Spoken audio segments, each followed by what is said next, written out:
Thinking about stargazing helped me when I needed radiation therapy. Let's go to the learning lab where I can share more.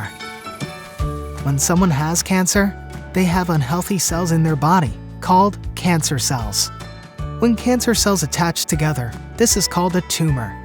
Radiation can shrink tumors by aiming high-powered energy beams on areas of the body with cancer. There are a few steps to prepare for radiation. The first is to do a CT simulation, where pictures are taken to plan your radiation treatment. You will also get a few tools made just for you, depending on where the radiation is needed.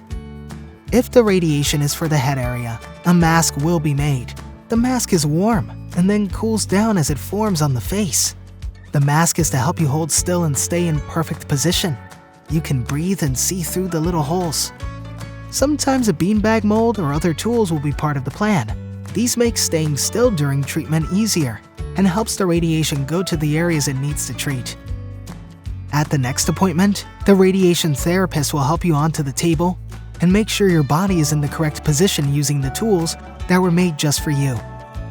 Everyone will leave the room when the radiation begins, but they are nearby and can still hear and see you on a screen.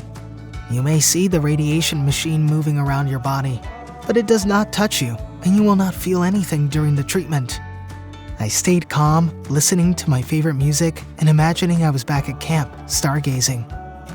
All treatment plans are different. Your radiation team will share how many radiation sessions you will need.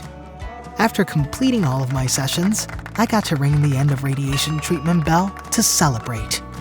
Now back to my favorite spot, looking up at the stars.